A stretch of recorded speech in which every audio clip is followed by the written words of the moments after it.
weekend, there was a controversial tweet on Donald Trump's personal Twitter account. Now, that's not news. He's usually tweeting pretty crazy things. However, this tweet could have some possible legal ramifications for Trump because it appears to show that Trump knew that Mike Flynn had lied to the FBI prior to the charges being filed against Flynn. Now remember, Mike Flynn, his previous national security advisor, had basically told the FBI lies in regard to his relationship and contacts with Russia. He pleaded guilty to that.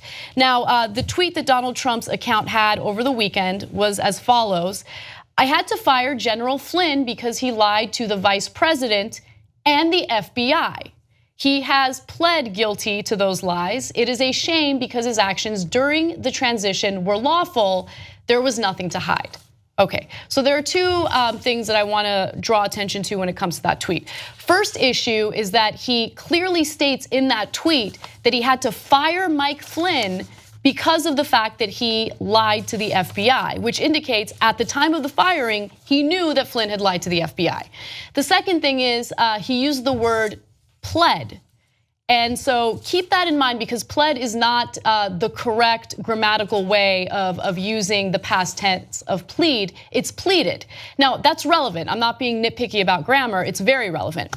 Now that got a lot of heat because, all right, this could mean that there was obstruction of justice, right? If he knew that Mike Flynn had lied to the FBI, then why didn't he immediately fire Flynn after Sally Yates approached him about Flynn's ties to Russia?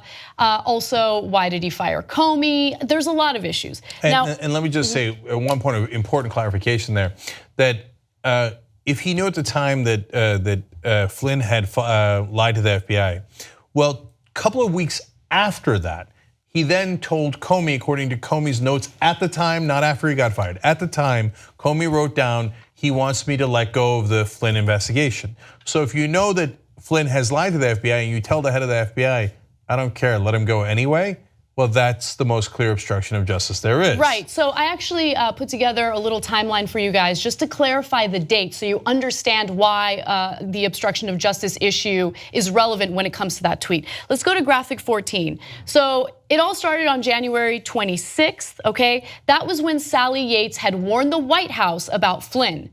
February 13th is when Flynn was fired. So it took a while for him to fire Flynn, even after Sally Yates had warned the White House.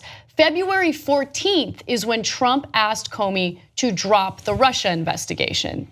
So he fires Flynn, and then the morning after that, he tells Comey to drop the investigation. May 9th was when Comey was fired. And if you can recall, Trump was pretty forthcoming about the reason why he fired Comey, as you can see in the following video. Let's take a look. What I did is I was going to fire Comey. My decision. It was not. You had made the decision before they came in the room. I was going to fire Comey. And in fact, when I decided to just do it, I said to myself, I said, you know, this Russia thing with Trump and Russia is a made-up story. It's an excuse by the Democrats for having lost an election that they should have won.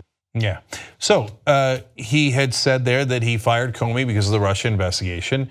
And now if it turns out their excuse is, yeah, Yates told us that Flynn was lying to Pence and was lying to the FBI, well, that's made it way worse. Right. That means weeks earlier, you knew that he'd lied to the FBI, then you told the FBI to drop the investigation anyway, and then when they wouldn't, you fired the head of the FBI, and then you went on TV and admitted that that's why you fired him. Open and shut, they could try him tomorrow for obstruction of justice.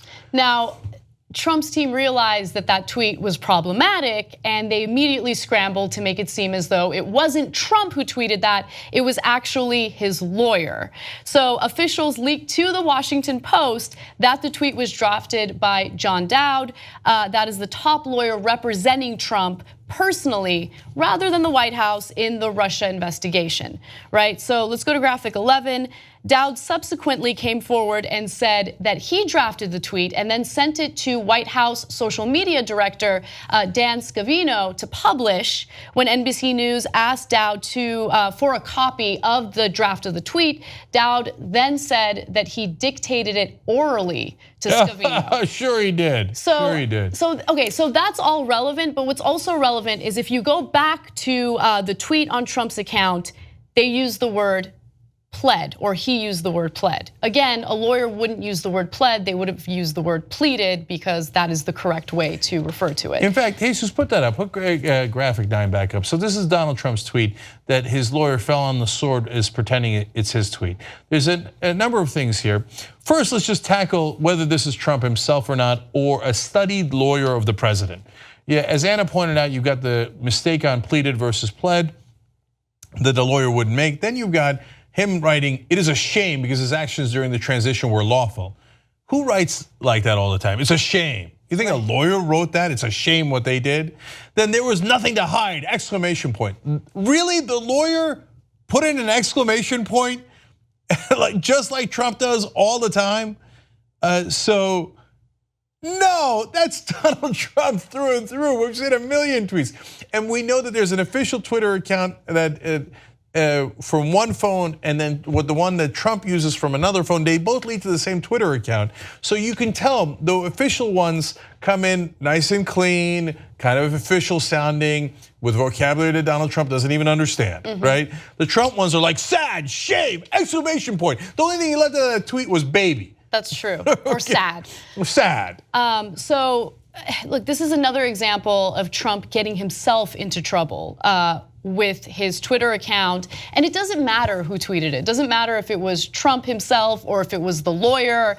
It makes it clear that Trump had fired Mike Flynn because of the fact that he had lied to the FBI, meaning that Trump had knowledge that Flynn had lied to the FBI. That's a big problem. And by the way, they're still scrambling at taking control of the narrative, right? At taking control and doing a little bit of damage control. Now, his lawyer, Dowd, gave an interview to Axios, and during that interview, he claimed that the president cannot obstruct justice. It's impossible for the president to obstruct justice. Let me give you his exact quote. "The president cannot obstruct justice because he is the chief law enforcement officer under the Constitution's Article 2 and has every right to express his view of any case." Okay, oh God, this is amazing. What? So, all right. Maybe he would make that grammatical mistake, I don't know. He is Donald Trump's lawyer, so by definition, a bit of a clown. All right, so let's break it down. First of all, saying somebody else wrote the tweet for me is not a legal defense. It's Trump who published the tweet. Court cases have already determined that Trump's tweets are his quotes and are his actions. It's in the Muslim ban, the travel ban cases that courts have said if Donald Trump is tweeting something, that is Donald Trump saying something. That's the president of the United States setting policy and his own words. Saying, if you went to court and then said something, which is Twitter is him publicly saying it. If you went on TV or you went to court and you said something out loud, and then you said, the judge asked you, why'd you say that? That sounds like obstruction of justice. And you said, my lawyer made me do it. That is not a legal defense. You actually said it. It doesn't matter, right? Fine, your lawyer should be fired and he should be disbarred. Okay, so I mean, I guess credit to Dowd for being loyal enough to ruin his career for Trump, but discredit to both of them because they are, in my opinion, I think based on the evidence here, both clearly lying, which then creates huge legal jeopardy, not just for Trump, but also for Dowd. Absolutely. So I'm looking forward to him being imprisoned as well. Lock him up, lock him up. Now to this point about the president cannot commit obstruction of justice. Are you just trying to copy Richard Nixon? Well, when the president does it, it is legal, right? It cannot be illegal. I am not a crook. Okay, yeah, no, the president can break the law. I thought we established that already. And that's partly why Nixon left office in deep shame and resigned because he was going to be impeached. So now technically, there is a legal issue about whether you can prosecute a sitting president for obstruction of justice, but it doesn't matter because Congress would consider that a high crime and misdemeanor and have every ground in the world to impeach him based on that. And it's clear as day. And by the way, impeachment is a process and a hearing, and you get convicted, etc. But in Congress, so they could have a trial over this, and they could say the president says he knew that Flynn was lying to the FBI, told the FBI not to investigate it, and then fired the FBI when they did investigate it. And guilty, impeached, sayonara, gone.